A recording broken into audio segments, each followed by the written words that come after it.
As a retro gaming collector myself, I have always had a soft spot for everything from Japan. And in my humble opinion, the Japanese box art, for example, looks so much better than their Western counterparts. And there are also quite a few Japan-only releases of certain consoles and games. So in this video, I'm gonna show you a method to use Yahoo Auctions Japan. We're gonna find some cool Japanese retro gaming stuff, have it shipped over and unbox it together. So, let's go!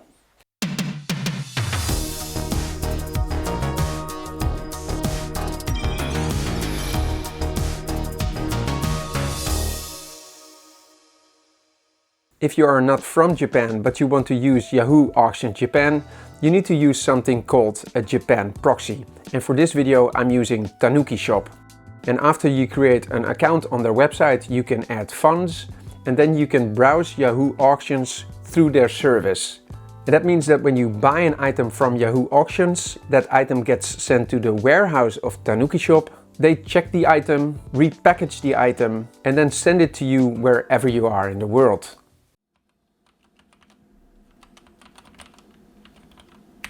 Whoa, you scared a bejesus out of me. Let's go to the Tanuki website and look for some cool Japanese retro stuff. This is the video game consoles category on Yahoo Auctions, and as you can see, none of the images are loading. And that is because Yahoo Japan geo-blocks certain parts of the world. The workaround for this is using a VPN and setting your location to somewhere in Asia. After picking a category, so I'm now in the Game Boy Micro category, you can press other options and then I like to choose free delivery and buyout price. And that means you only get to see the items that have a buy now price and have free shipping to the warehouse of Tanuki Shop. Now I won't bore you with the process of me finding cool Japanese retro stuff. I'll show you some of the highlights, but I'll get back to you when I have a full cart of retro stuff.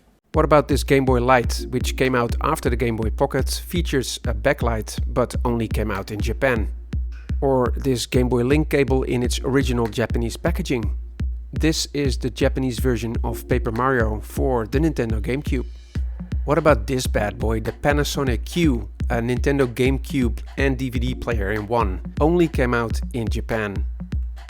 How about this weird Negicon controller for the PlayStation 1?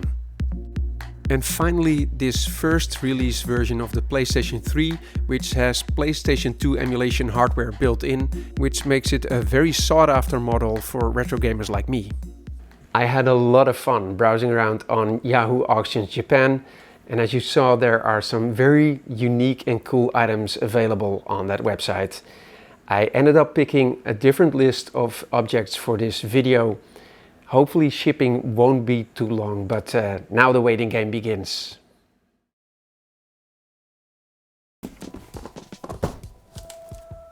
Look what arrived today. Oh yeah.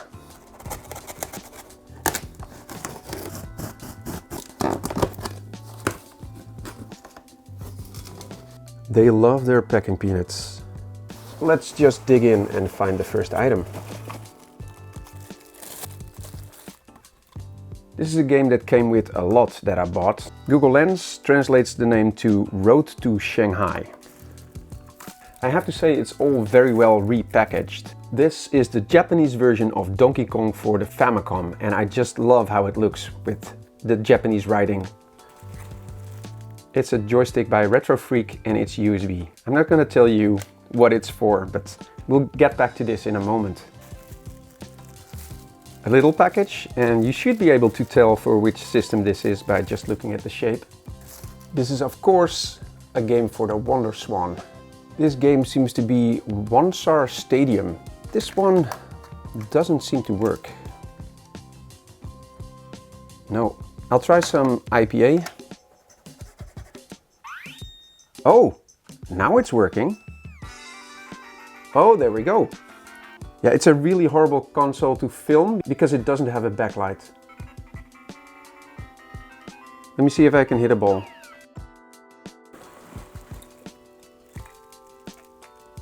It's the Retrofreak gear converter.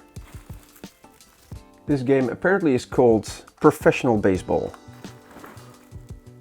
This of course is Super Mario Bros. For the Nintendo DS, but it's the Japanese version. That looks pretty cool. Let's just load up an old save game.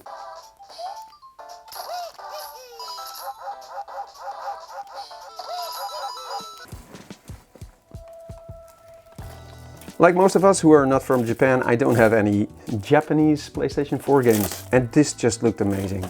I did some research, and this is called Onimusha Warlords HD, and this is a remake of the 2001 PlayStation 2 game, and this came out in 2019 on the PlayStation 4, Xbox One and Nintendo Switch. So this seems to be a third-person hack and slash game, and this is an HD remaster. This looks very Japanese and very cool. This seems to be called sumo wrestling.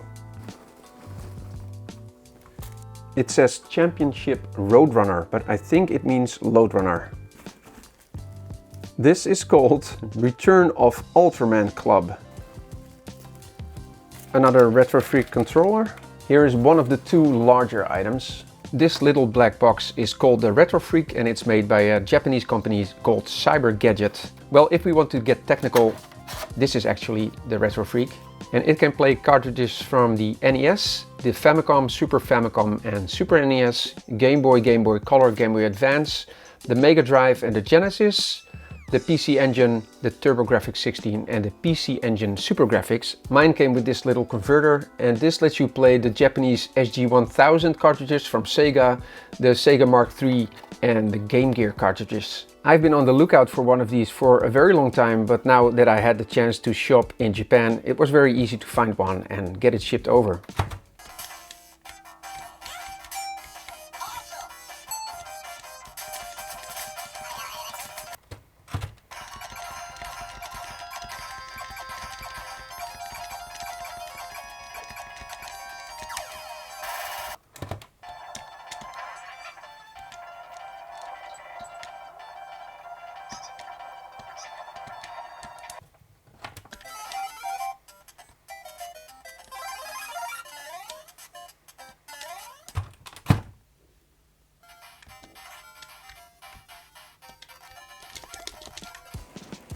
Ah yes, the last item. In all my years of retro collecting, I never picked up a Famicom, and now that I was shopping in Japan and saw this one, I just couldn't let it pass. Normally these consoles only output RF video, but this one is modded to output composite video. So let's hook everything up and test my set of Famicom games.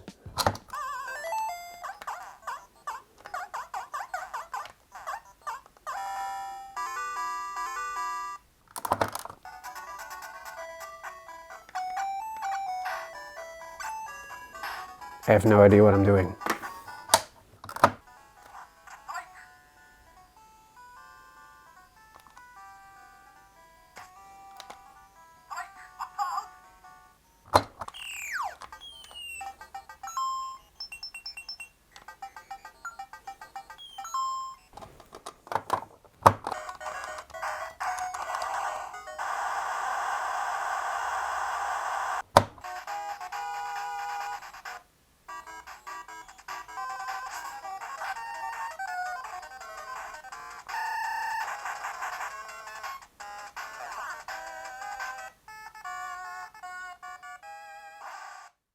I want to thank Tanuki Shop for sponsoring this video. They've been very helpful setting everything up, and I can highly recommend them if you want to buy items from Japan.